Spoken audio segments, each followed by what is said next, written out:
but I would say it's pretty close to 40% of what I've already got up there.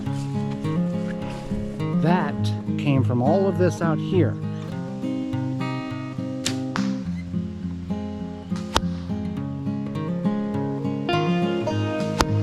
There it is. Very happy with that.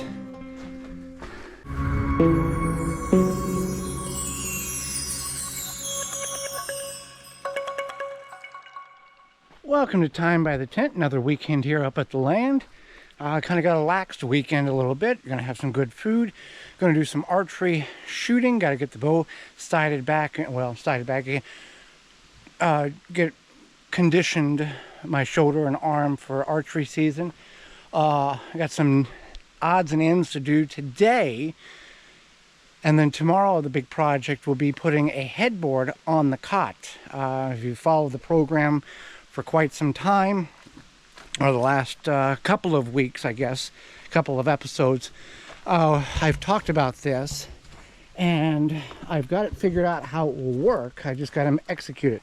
I've got two 7-foot long black steel, I guess it's gas pipe, 1/2 inch, and then I've got these two posts here, or one tree, in two 5-foot increments.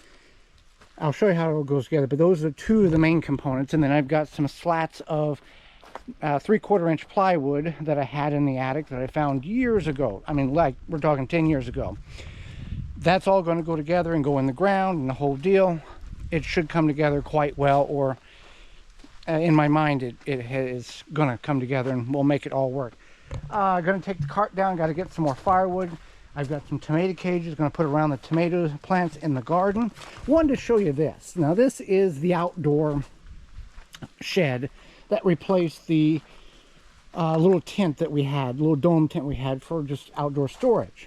A lot easier. Use some old dumpster bags as the shell of it, and then an old air mattress that was no longer operational as the waterproofing top. Point I want to show you here is these are limbs that came down from the ice storm and laid on the ground for a month plus. Look what we have here. These are in the ground about 18 inches. I've got growth there. If I go way back in the corner, you might be able to see there's growth on that corner post there. Let me see if I can get a light on you. There's growth growing out of that tree, or that limb that was just laying on the ground. That is really fascinating, that a dead limb, or a limb that got snapped off during the ice storm, laid on the ground for a month plus, was cut, brought over here, put in the ground, is now growing again. That is really, really neat. So just wanted to show you that to you. Now I'm going to head down and we'll check the garden, take the tomato cages down, bring some wood up, then kind of do some of the odd jobs around here. I'll show you what I've done, talk about it. Nothing that you need to come along with, because it's quite boring putting weed eater gas in the gas and new string and chopping some wood for or splits for the smoker, you know, that type of thing. So here's the garden. It's on the weedy side. I haven't been over here in a couple of weeks, but I do have some tomatoes here. These are not the greatest cages, that's why I'm bringing them up here, but your tomatoes do need support. Otherwise you'll lose 50% of the crop.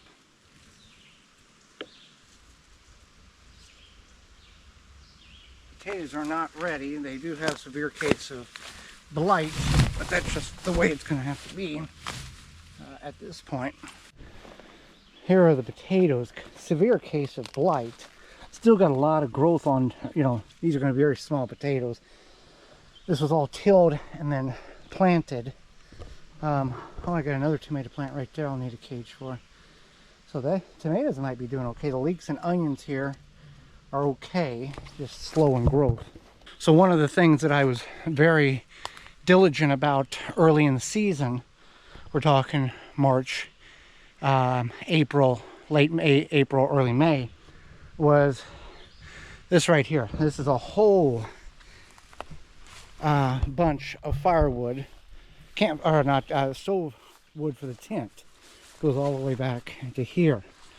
Now I don't know how much there is there, but I would say it's pretty close to 40% of what I've already got up there. That came from all of this out here before the vegetation came up. I knew that we were going to have a lot of chest-high weeds from past years' experience. So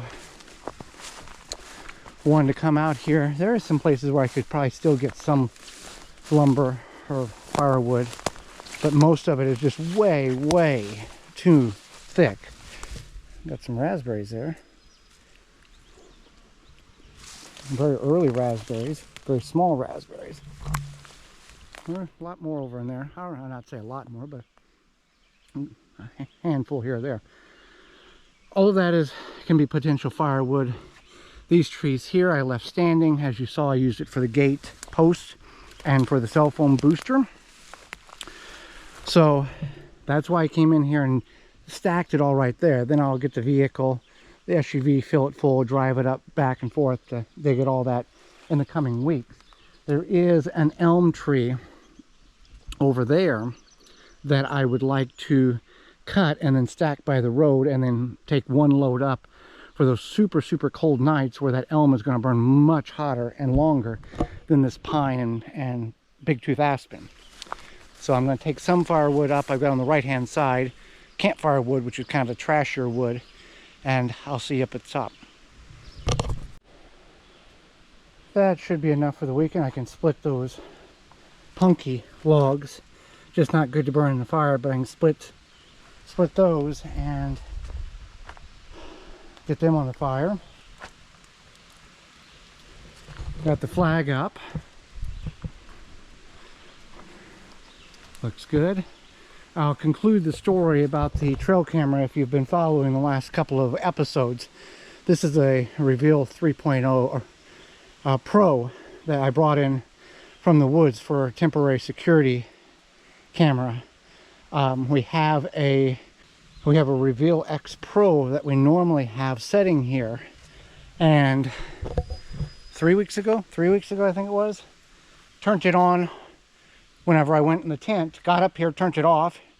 I had worked fine that whole week, then turned it on when I went to bed, and the camera was firing off 3 or 4 pictures a minute, and then it would go for 10 or 15 minutes and do another 2 pictures, or then go another hour and go 4 or 5, and I had the sensitivity down from 9 to 1. Long story short, I took it off last week and found that there was ants all in the battery area. Well, what I do is when I come up here, this is a lithium battery, I unplug the solar panel, and then I just eject the battery and let it hang there so it doesn't take pictures until we go to bed. Ants had got up there and made a total nest and eggs, and then they had got in the inner workings of the camera from what I can tell. So I got all of them extracted, and I took the camera home, let it set for a week in the house, taking pictures of the normal timestamp. Everything was operating fine. So I brought it back up, and I'll set it up here, and I'll have both these cameras going for 1 week, and then if everything goes well, then this camera will go back in the wood. So instead of just injecting the battery and let it hang there, I have this now, which was the original battery pack. You put 12 AA's in. I'm just going to put that up in there when I'm not using it, and then switch it out when it's time to go in at night to keep the ants out of it. So this would never happen, or should never happen, to your camera in the woods, because all of it is completely encapsulated and there's nothing that can get inside of your camera.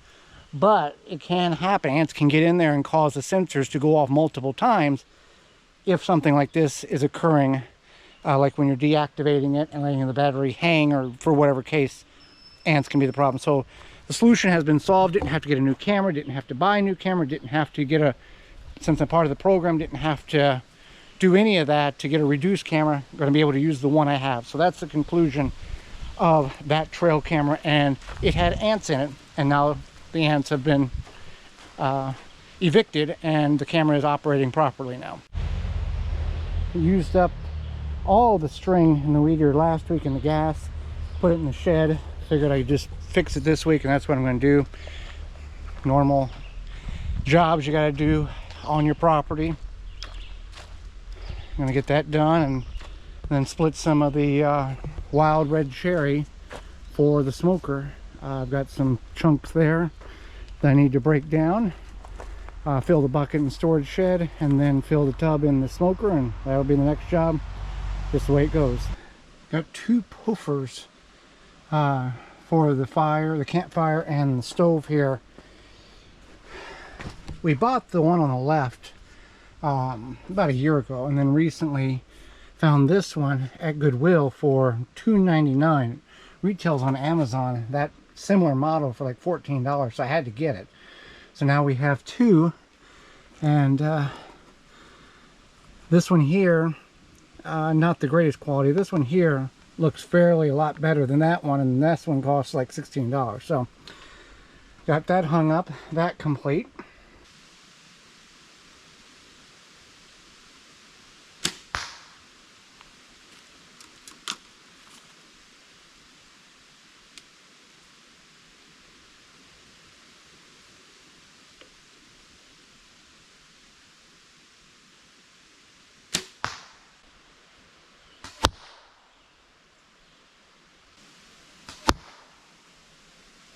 So the bow is doing really well. Haven't shot it for several months. 10 yards really good, 20 yards very comfortable, 30 yards I'm happy with the pattern. It can be a little bit better. I do have a pin for 40, and I'll try that at a later date. I just want to get back in the rhythm, because as I'm releasing, I've always been wanting to pull my finger to release instead of just move my shoulder gently back and allowing the release to do its job and release the string and the arrow.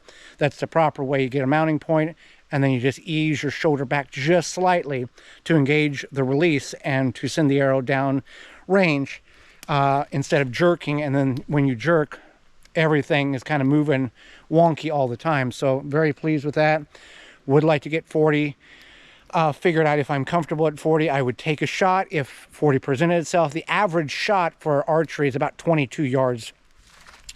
And then I also want to have Holly shoot at 20 yards, 30, 40, and even 50, and just see what her crossbow is capable of, and then what she's comfortable with. She also purchased a 20 gauge Mossberg 500 shotgun that she is considering using for firearm season here in Wisconsin.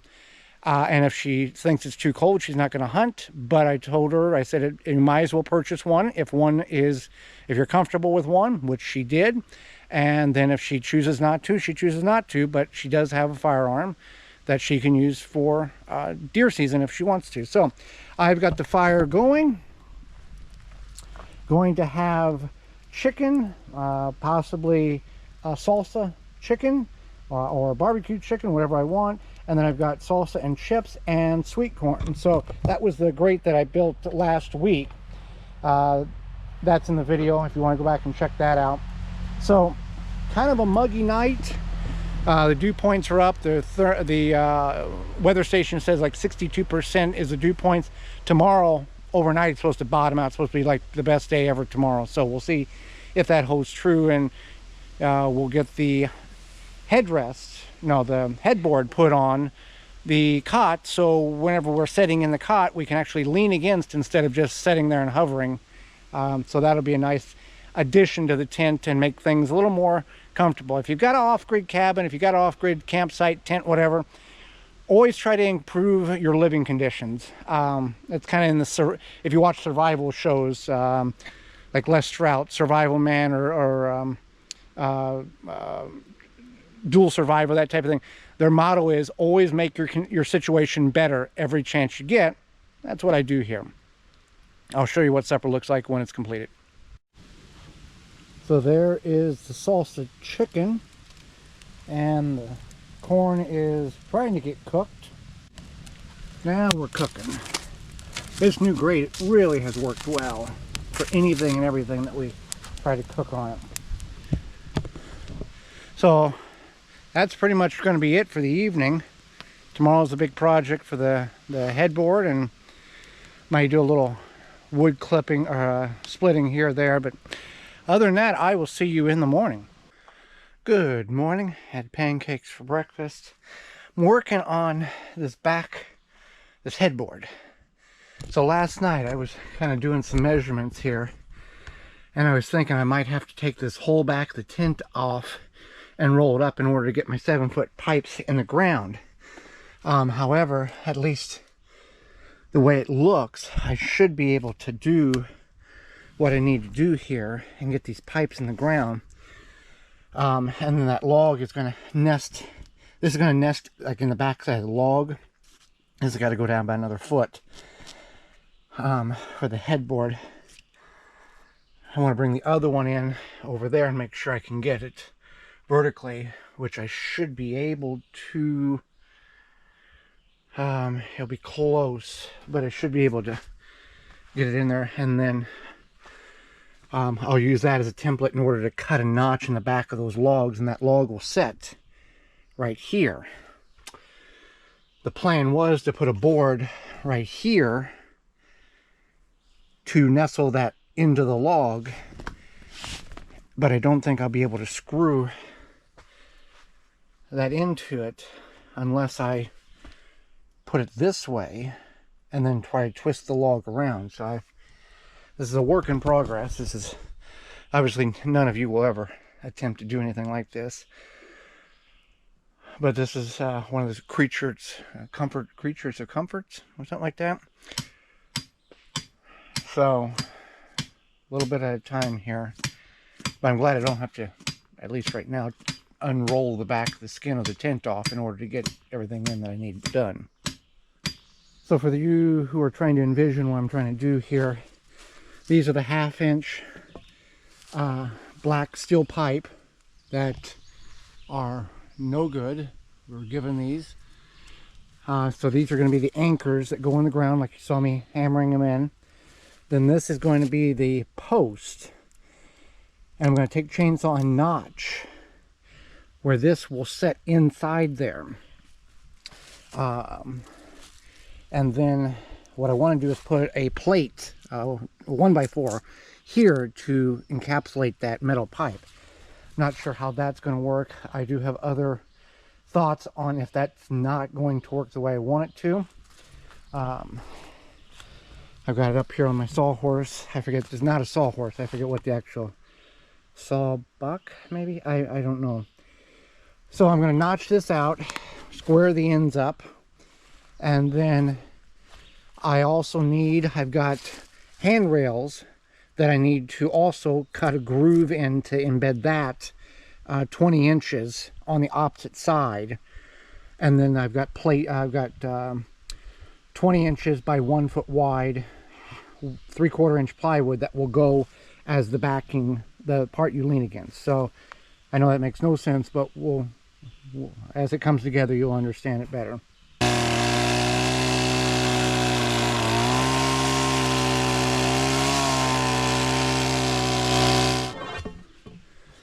So this is what I'm referring to as getting that pipe to nestle in.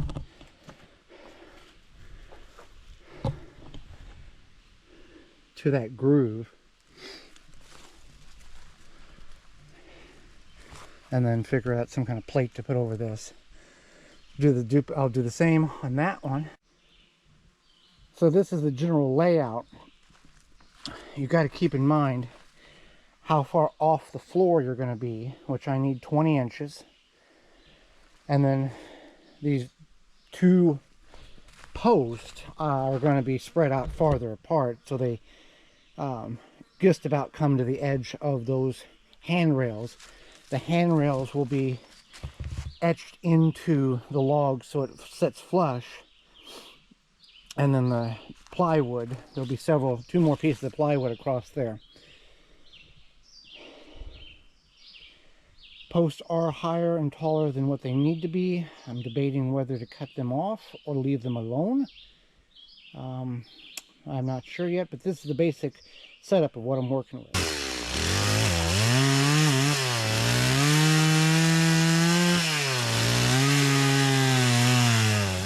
Post 1 in looks good.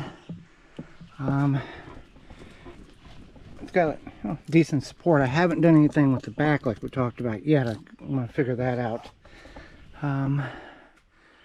Those look a little wonky, but I can fix it with the hand chainsaw.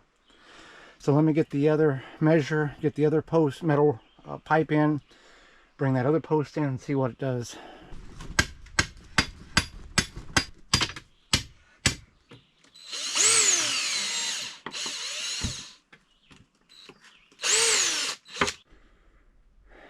There it is. Very happy with that.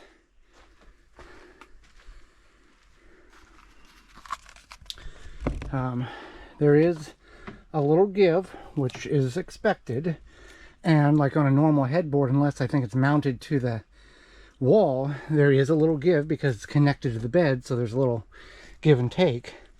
But I mean, I'm putting a lot of pressure. It's not a bumper guard. It's not like we're going to wail on it or anything. I'm all sweaty there. You can see where I tested it out. But on the back, I was able to put a couple of plates on this one. That one over there only had one plate, only needed one. But I left everything the height in case I want to come in here and clean that up and put a board across for some weird reason. And so all of this was found. Trees came down the ice storm. Handrails was given to us by a neighbor who was cleaning stuff out. The 3/4 inch plywood was up in the attic, and I've had there for at least 10 years, and I couldn't tell you where I found it, but it was this wide and it was 7 foot long. So we cut it in, I cut it in 20.9 inches in length. And then the screws was the only expense here. I used I used these 1 5/8 drywall screws. That was $7.39, and the other screws I already had. So virtually no expense, just some time. Oh, and the pipe, the supporting pipe, that was free as well, out of the basement, because the landlord couldn't use it, was going to throw it away, and I said, hey, I've got an idea for it. And then part of that whole steel gas pipe stuff, that was part of the cooking grate out there as well. So I'm very happy I didn't have to take the back tent off in order to get the pipes in the ground. So it's very, very nice. Very happy with it. That project can be marked off the list, and it'll give us something to lean against when we are in bed relaxing in the evening instead of just sitting idle and, you know. So I like it. Looks good. Well, that will about do it. Had some hot dogs for lunch and some more salsa. Appreciate you coming along. Pretty simple weekend. Wanted to get that headboard put on, and that's what we did, and turned out really, really nice. So let's put bed in the comments below if you've made it this far, B-E-D, and appreciate you coming along. And until next time, I'll see you then.